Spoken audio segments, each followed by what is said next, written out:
जय हिंद दोस्तों, स्वागत है आपका एक बार फिर से इस नई वीडियो में।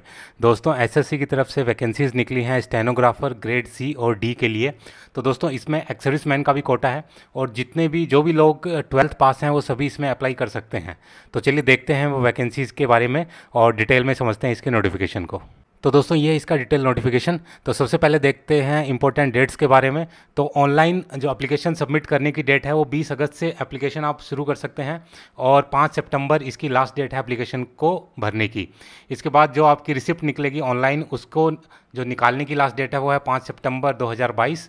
और अगर आप पेमेंट ऑनलाइन ना करके चालान के थ्रू करना चाहते हैं तो उसकी डेट है जो 5 सितंबर 2022। वैसे एक्स सर्विसमैन के लिए इसमें किसी प्रकार की कोई फ़ीस नहीं है, जिसके बारे में हम आगे देखेंगे। तो इसमें आप यही समझ के चलिए कि जो आपकी लास्ट डेट है 5 सितंबर 2022 तक आपको इसमें एप्लीकेशन को आप सबमिट कर सकते हैं और उसका रिसिप्ट आप निकाल सकते हैं। दोस्तों, इसका जो एग्ज़ाम होगा कंप्यूटर बेस्ड एग्ज़ाम वो होगा नवंबर 2022 में। दोस्तों, बात करें स्टेनोग्राफर की, ज़्यादातर लोग स्टेनोग्राफर की जो वैकेंसीज़ है उसके बारे में इतने अवेयर नहीं होते। तो मैं आपको एक बेसिक चीज़ बता देता हूँ कि स्टेनोग्राफी के अंदर एक शॉर्ट हैंड लैंग्वेज है जो कि अपने जितने भी डिपार्टमेंट है, गवर्नमेंट के बड़े बड़े डिपार्टमेंट हैं, उनमें एज ए पर्सनल असिस्टेंट वो काम करते हैं। वहाँ पर उनको शॉर्ट हैंड की ज़रूरत पड़ती है। तो इसमें जैसे काफ़ी लोग सोच रहे होंगे कि स्टेनोग्राफर की वैकेंसीज़ के लिए हमको अलग से कोई सर्टिफिकेट की ज़रूरत है या अलग से कोई डिप्लोमा की ज़रूरत है, तो ऐसा इसमें कुछ भी नहीं है। आपको इसमें कोई अलग से सर्टिफिकेट या डिप्लोमा की ज़रूरत नहीं है, लेकिन आपको स्टेनोग्राफी की नॉलेज होनी चाहिए। और जो लोगों को बिल्कुल भी ऐसे लगता है कि मेरे को बिल्कुल स्टेनोग्राफी के बारे में कोई नॉलेज नहीं है, तो वो भी इसमें अप्लाई कर सकते हैं। क्योंकि जो जैसे आप देख रहे हैं कि इसका जो एग्ज़ाम है वो नवंबर में होगा, जो इसका सीबीटी है। तो इसमें आपके अभी 3-4 महीने बाकी हैं और 3-4 महीने में आप चाहें तो आराम से स्टेनोग्राफी सीख सकते हैं। और जो इसका मेन एग्जाम है जिसमें आपका स्टेनोग्राफी का टेस्ट होगा वो तो इसके भी बाद होगा, यानी कि आपके पास आराम से टाइम है, एक सफिशिएंट टाइम है। तो जो लोग भी 12th पास हैं और वो समझते हैं कि मैं 3-4 महीने में प्रिपेयर करके स्टेनोग्राफी सीख सकता हूँ, तो वो सभी इसमें अप्लाई कर सकते हैं। दोस्तों, इसके बाद देखते हैं कि जो इसमें दे रखा है कि स्टेनोग्राफर ग्रेड सी और ग्रेड डी। तो ग्रेड सी का मतलब है कि ये ग्रुप बी की पोस्ट है, नॉन गजेटेड। लेकिन जो एक्स सर्विसमैन का कोटा है वो ग्रेड सी में नहीं है, वो ग्रेड डी में है। तो ग्रेड डी में जो कि ग्रुप सी की वैकेंसी है स्टेनोग्राफर के लिए, और इसमें भी आपको जैसे ग्रेड सी में आपको पोस्ट किया जाता है अलग अलग मिनिस्ट्रीज, डिपार्टमेंट, ऑर्गेनाइजेशन में, उसी हिसाब से ग्रेड डी में आपको पोस्ट किया जाता है। तो इनिशियली जो एक्स सर्विसमैन है वो ग्रुप सी की पोस्ट में ही अप्लाई कर सकता है, इसलिए इसमें जो एक्स सर्विसमैन का कोटा है वो ग्रुप सी में ही है। लेकिन उसके बाद एक बार आप एंटर करने के बाद आप डिपार्टमेंटल प्रमोशन लेके ग्रुप बी में आप जा सकते हैं। तो अभी के लिए जो भी एक्स सर्विसमैन है वो ग्रुप सी यानी कि जो स्टेनोग्राफर ग्रेड डी में ही अप्लाई करेंगे। दोस्तों, बात करें वैकेंसीज़ की, तो वैकेंसी अभी इन्होंने डिस्क्लोज नहीं किया है, तो कुछ टाइम के बाद ये अपनी साइट के ऊपर इसको अपडेट करेंगे कि किस जो कैटेगरी की कितनी वैकेंसी हैं। दोस्तों, बात करें रिजर्वेशन की, तो जैसे बाकी कैटेगरीज हैं, जैसे SC ST कैटेगरी हैं, OBC, EWS, PWD, इसी प्रकार से एक्स सर्विसमैन का भी इसमें अलग से रिजर्वेशन है। तो इसमें भी जब वैकेंसीज़ को रिवील किया जाएगा उसी टाइम बताया जाएगा कि एक्स सर्विसमैन की कितनी वैकेंसी कौन कौन सी पोस्ट के लिए, कौन सी मिनिस्ट्रीज़ के लिए अवेलेबल है। दोस्तों, इसके बाद बात करें कि ग्रुप्स ग्रेड सी और ग्रेड डी की एज के लिए, तो ग्रेड डी की एज जो कि 18 से 27 साल की इन्होंने मांगी है, लेकिन एक्स सर्विसमैन के लिए जो उनकी सर्विस आर्मी के अंदर है प्लस 3 ईयर्स का और इसमें उनको छूट दी गई है। दोस्तों, इसके बाद बात कर लेते हैं इसेंशियल एजुकेशनल क्वालिफिकेशन की। तो जो भी कैंडिडेट इसमें ट्राई करना चाहते हैं, एक्स सर्विसमैन इसमें ट्राई करना चाहते हैं, उनका 12 स्टैंडर्ड पास होना चाहिए, 12 स्टैंडर्ड और इक्वलेंट, यानी कि उनको 12th क्लास किसी भी रिकॉग्नाइज बोर्ड या से पास होनी चाहिए। दोस्तों, जैसा कि मैंने बताया फ़ीस के बारे में, तो जितने भी बाकी कैंडिडेट हैं उनके लिए 100 रुपये फ़ीस है, लेकिन जो भी कैटेगरीज हैं जिनको की रिजर्वेशन है और जो SC ST डिसेबिलिटी और एक्स सर्विसमैन के लिए इसमें किसी प्रकार की कोई फ़ीस नहीं है, तो फ्री ऑफ कॉस्ट इसमें अप्लाई कर सकते हैं। दोस्तों, बात करते हैं सेंटर ऑफ एग्ज़ाम की, तो जैसे आप देख रहे हैं इसमें मेनली सभी जो मेन सिटी हैं जितने भी राज्य की, उनमें सभी में इसके सेंटर हैं। और इसका जो एक PDF का जो लिंक है मैं डिस्क्रिप्शन में डाल दूंगा, तो आप डिटेल से आप देख सकते हैं कि आपके स्टेट के आसपास या आप जो भी इन्होंने रीजन इसमें डिवाइड कर रखे हैं, तो उस रीजन के हिसाब से आपका जो नज़दीकी शहर है उसमें आप इसमें अप्लाई कर सकते हैं। दोस्तों बात करें एग्ज़ाम की, तो इसमें 2 एग्ज़ाम होंगे। पहला आपका सीबीटी यानी कि कंप्यूटर बेस्ड एग्ज़ाम होगा और इसी के बेस पे ही आपकी मेरिट बनेगी।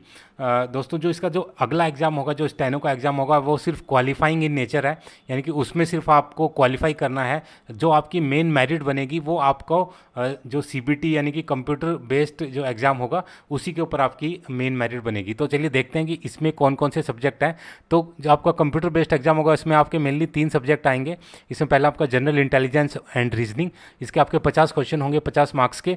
इसके बाद जो दूसरा पेपर होगा वो होगा जनरल अवेयरनेस का, इसके भी 50 क्वेश्चन होंगे 50 मार्क्स के। और तीसरा आपका इंग्लिश लैंग्वेज एंड कॉम्प्रीहेंशन होगा, जिसमें आपके 100 क्वेश्चन होंगे 100 मार्क्स के। तो इस प्रकार से आपके टोटल 200 क्वेश्चन होंगे 200 मार्क्स के। उसके लिए आपको समय मिलेगा 2 घंटे का। दोस्तों ये पूरा जो एग्ज़ाम है ये ऑब्जेक्टिव टाइप होगा, मल्टीपल चॉइस क्वेश्चन होंगे। एक जो क्वेश्चन है उसके 4 या 5 विकल्प होंगे और उसमें से आपको एक चूज़ करना पड़ेगा। जो क्वेश्चन है पेपर है वो आप हिंदी और इंग्लिश दोनों लैंग्वेज में, किसी भी लैंग्वेज में अटैम्प्ट कर सकते हैं। दोस्तों इस क्वेश्चन में जो एग्ज़ाम होगा इसमें नेगेटिव मार्किंग भी होगी 0.25 की, यानी कि 1/4 की नेगेटिव मार्किंग होगी।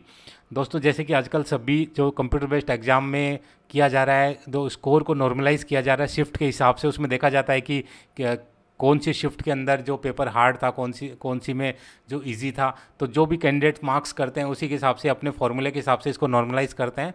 तो वो जो नॉर्मलाइजेशन है वो इस एग्ज़ाम में भी अप्लीकेबल होगा। दोस्तों जो लोग इसमें सीबीटी में क्वालिफाई करेंगे उनका फिर स्किल टेस्ट होगा स्टेनोग्राफी का। जैसे कि मैंने बताया ये सिर्फ एक एग्ज़ाम है क्वालिफाइंग इन नेचर, यानी इसका अलग से आपको कोई वो मार्क्स इसमें नहीं मिलेंगे, ना ही आपकी मेरिट इसमें वो देखी जाएगी, लेकिन ये आपको पास करना ज़रूरी होगा। दोस्तों इसमें स्टेनोग्राफी आप हिंदी में भी कर सकते हैं और इंग्लिश में भी कर सकते हैं। जैसे कि आप जानते हैं स्टेनोग्राफी दोनों लैंग्वेज में आप किसी में भी कर सकते हैं।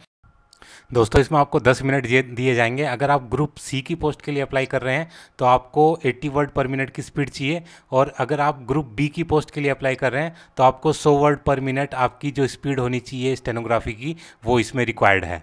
दोस्तों ये जो आपको स्टेनोग्राफी कराई जाएगी ये पेन एंड पेपर के ऊपर होगी। कोई एक जो भी वहाँ का फैकल्टी के अंदर नरेट करेगा और आपको पेन एंड पेपर के ऊपर उसको लिखना होगा। उसके बाद जब वो कंप्लीट हो जाएगा तो आपको उसी पेपर को आपको कंप्यूटर के अंदर टाइप करना होगा। तो यहाँ पर हम देखते हैं कि वो टाइप करने की स्पीड क्या क्या है। तो अगर आप ग्रेड डी के लिए या स्टेनोग्राफर ग्रेड डी के लिए अगर आपने एग्ज़ाम दिया है तो इंग्लिश में आपको जो भी आपने लिखा है उसको टाइप करने के लिए आपको 50 मिनट मिलेंगे। अगर आपने हिंदी में दिया है तो आपको 65 मिनट मिलेंगे। इसी तरह अगर ग्रेड सी की पोस्ट के लिए अगर आपने अप्लाई किया है तो इंग्लिश में टाइप करने के लिए आप 40 मिनट्स मिलेंगे, और स्टेनोग्राफर ग्रेड सी हिंदी के लिए आपको 55 मिनट्स मिलेंगे। तो यानी कि आपको पहले जो स्टेनोग्राफी है वो पेन एंड पेपर पे डिक्टेशन के द्वारा लिखनी है और उसके बाद उसी लिखे हुए को आपको कंप्यूटर में टाइप करना है। दोस्तों इसके बाद जो भी लोग स्टेनोग्राफी में क्वालिफाइंग करेंगे उनको डॉक्यूमेंट वेरिफिकेशन के लिए बुलाया जाएगा, और डॉक्यूमेंट वेरिफिकेशन के टाइम पे आपको बता दिया जाएगा आपका कौन कौन से डॉक्यूमेंट आपको लेके उनको सबमिट कराना है। तो इसी हिसाब से आपका सिलेक्शन है वो पूरा होगा। दोस्तों अभी बात कर लेते हैं कि लास्ट ईयर की कट ऑफ क्या रही थी एक्स सर्विसमैन की ग्रेड डी के लिए, क्योंकि जो एक्स सर्विसमैन जो एलिजिबल है सिर्फ ग्रेड डी में ही अप्लाई कर सकता है, उसी में उसका कोटा है। पिछले साल की बात करें तो आउट ऑफ 200 जो भी 40 मार्क्स जो लेके आए थे वो सभी ने इसमें क्वालिफाई किया था। दोस्तों इसके बाद एक और चीज़ आपको बता दूं कि जितनी भी मिनिस्ट्रीज़ हैं जिसमें आप जाएंगे, जिनमें आप एज ए स्टेनोग्राफर ज्वाइन करेंगे, तो उसमें भी ये आपकी जो कट ऑफ है वही डिसाइड करेगी कि आप कौन से डिपार्टमेंट में या कौन सी ऑर्गेनाइजेशन में आप जाएंगे। अगर आपकी कट ऑफ अच्छी होगी तो आप जो हायर डिपार्टमेंट में जो भी जितनी उनकी रिक्वायरमेंट है उसी में जाएंगे, और अगर आपकी कम होगी तो आपको उसी हिसाब से दूसरा डिपार्टमेंट मिलेगा। दोस्तों बात करें सैलरी की तो ग्रेड डी के लिए पोस्ट है और ग्रुप सी की पोस्ट है स्टेनोग्राफर की, उसमें जो सैलरी जो स्टार्ट होती है 35 से 40 हज़ार के बीच स्टार्ट होती है। उसके बाद जैसे ही आपका जो डिपार्टमेंटल प्रमोशन होते हैं और आप ग्रुप सी से ग्रुप बी में जाते हैं तो उसी हिसाब से फिर आपकी सैलरी इंक्रीज करेगी। और इसके अलावा जितने भी अदर पे एंड अलाउंसेज हैं जो भी सेंट्रल गवर्नमेंट के हैं वो सभी आपको इसमें एलिजिबल होंगे। तो दोस्तों ये थी सारी इन्फॉर्मेशन स्टेनोग्राफर ग्रेड सी और ग्रेड डी के एग्ज़ाम के लिए। उम्मीद है कि वीडियो आपको पसंद आया होगा। काफ़ी बढ़िया जॉब है। जो लोग भी 12th पास हैं, जो रिटायर होने वाले हैं या हो चुके हैं, उन सभी को इसमें अप्लाई करना चाहिए। और जहाँ तक रहा स्टेनोग्राफी की बात, तो आराम से आप उसको सीख सकते हैं, ऑनलाइन भी सीख सकते हैं, या फिर अगर आपके नज़दीकी कोई कोचिंग है जिसमें स्टेनो को सिखाया जाता है तो वहाँ पर भी जाके आप सीख सकते हैं। दोस्तों इसी के साथ ये वीडियो समाप्त करता हूँ। वीडियो बने रहने के लिए आप सभी का धन्यवाद। वीडियो अगर पसंद आए तो लाइक शेयर एंड सब्सक्राइब करना ना भूलें। जय हिंद।